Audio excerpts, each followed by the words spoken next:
Welcome to Holistic Wellness 24/7. In today's video, we will explore to unleash inner strength using Stoic secrets. By the end of this video, you'll have a clear roadmap to improve your well-being. So, let's get started on your journey to better health. Stoicism isn't just ancient philosophy, it's a timeless guide to overcoming the chaos of life with clarity and strength.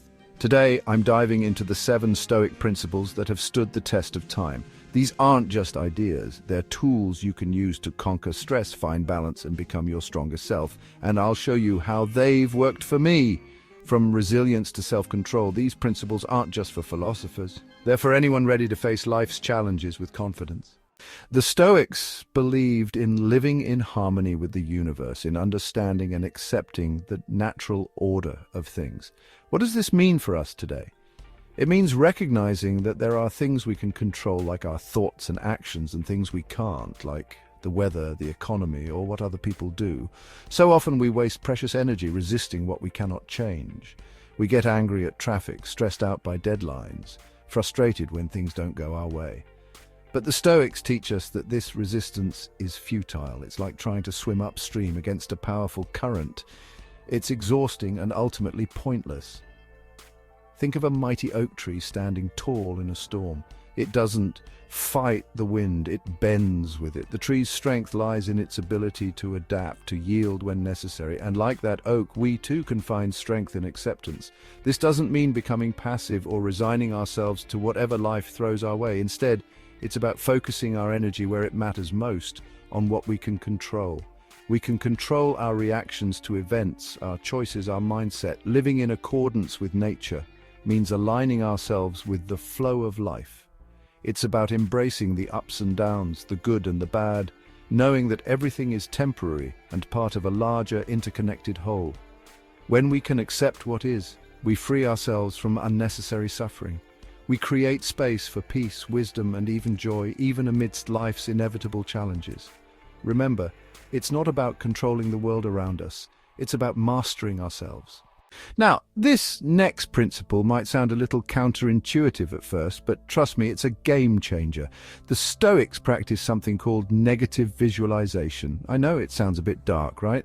But it's not about dwelling on the negative. It's about preparing for it. Think of it like a warrior mentally rehearsing for battle. They envision different scenarios, even unfavorable ones, so they're not caught off guard.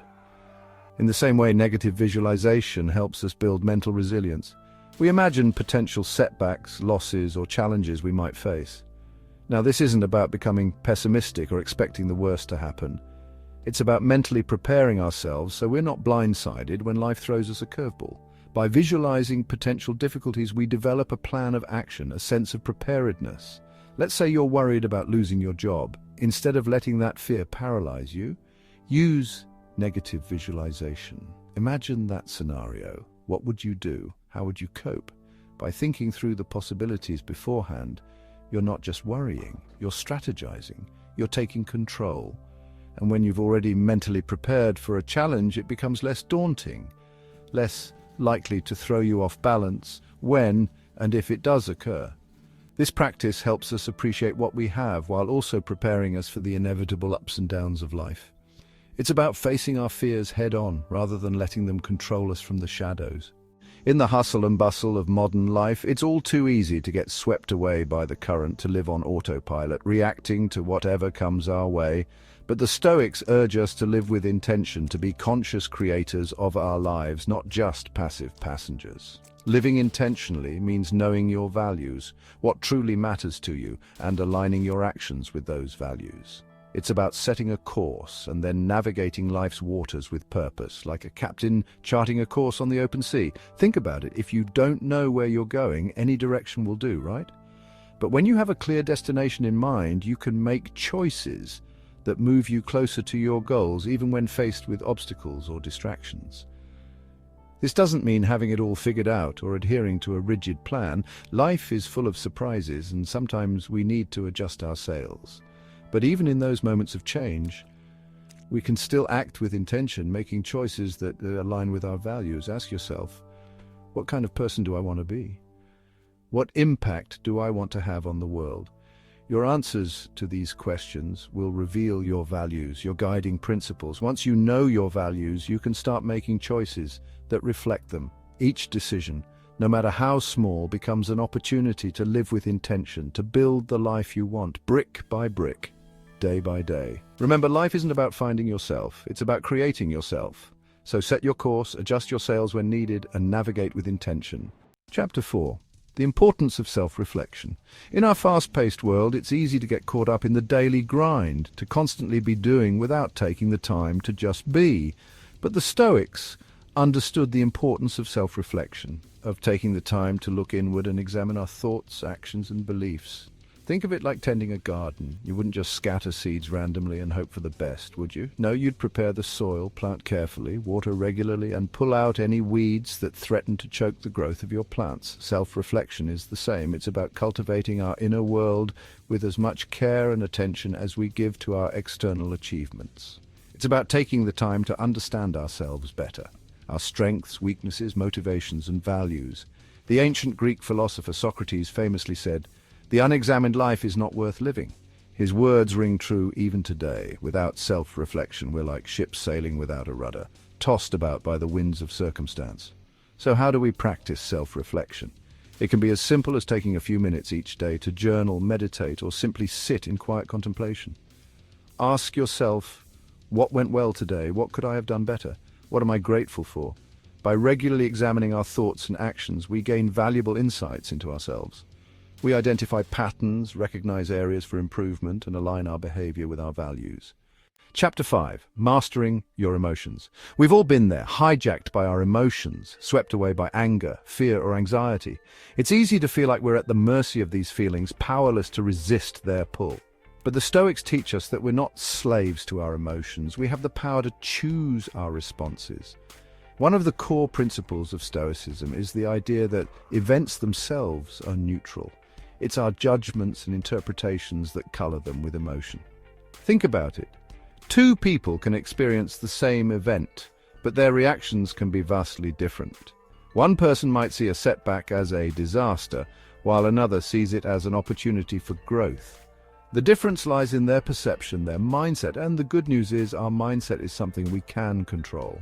Stoicism isn't about suppressing or denying our emotions, it's about understanding them, mastering them, so they don't master us. It's about cultivating a sense of inner peace and tranquility that can weather any storm. So how do we do that? One powerful technique is to practice cognitive reframing. When you're faced with a challenging situation, ask yourself, is there another way to look at this? Can I find a more helpful perspective? For example, instead of seeing a traffic jam as a frustrating inconvenience, try reframing it as an opportunity to practice patience, to listen to a podcast, or simply to enjoy a few moments of solitude. Remember, you always have a choice in how you respond to any given situation. You can choose to react with anger, fear, or resentment, or you can choose to respond with calmness, courage, and wisdom. Chapter 6. The importance of action. In the words of the Roman emperor and Stoic philosopher Marcus Aurelius, waste no more time arguing what a good man should be one. Stoicism is not just a philosophy to be pondered, it's a set of principles to be lived, to be put into action. Knowledge without action is like a seed that's never planted. It has the potential for growth, but it will never bear fruit. The Stoics understood that true wisdom lies not just in knowing what is right, but in doing what is right, consistently and courageously. Think of it like learning a new skill, like playing a musical instrument. You can read all the books and watch all the tutorials in the world, but until you pick up that instrument and start practicing, you'll never make beautiful music. The same is true for living a Stoic life. It's not enough to simply understand the principles. We must put them into practice, day in and day out, even when it's hard, even when we don't feel like it. Start small. Choose one Stoic principle that resonates with you and commit to incorporating it into your life. Maybe it's practicing mindfulness for a few minutes each day, or focusing on what you can control, or choosing to respond to challenges with calmness rather than reactivity. The key is consistency. Just like small, consistent actions over time can yield incredible physical fitness, so too can small, consistent acts of virtue lead to a life of meaning, purpose, and resilience. Chapter 7. Embrace the present moment. Our minds are expert time travelers, constantly replaying past events or worrying about the future.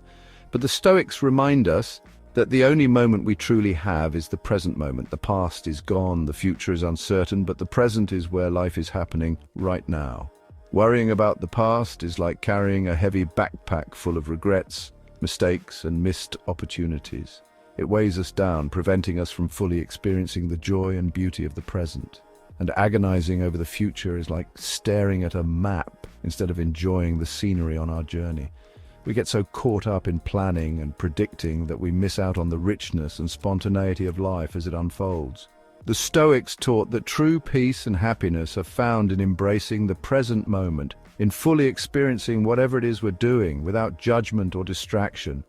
One powerful practice for cultivating present moment awareness is mindfulness. Mindfulness is simply paying attention to the present moment without judgment. It's about noticing our thoughts, feelings, and sensations without getting swept away by them.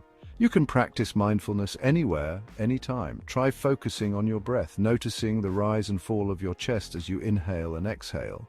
Or bring your attention to your senses, the sights, sounds, smells, and sensations around you. When your mind wanders, as it inevitably will, gently guide it back to the present moment. Don't judge yourself for getting distracted. Simply acknowledge it and return your attention to the now. Remember, the present moment is a gift. That's why it's called the present. So, let's savor it, embrace it, and live it to the fullest. Outro: unleash your inner Stoic. You have the power to take control of your life and emotions. These 7 Stoic secrets are your key to building unshakable resilience, inner peace, and true strength. But don't just take my word for it. Put them into action and see the difference for yourself. What's your favorite Stoic principle? Share it in the comments. I'd love to hear your thoughts. If this video inspired you, give it a thumbs up and subscribe for more content like this. Let's keep growing together. Remember, you are stronger than you think. Stay virtuous, stay present, and I'll see you in the next video.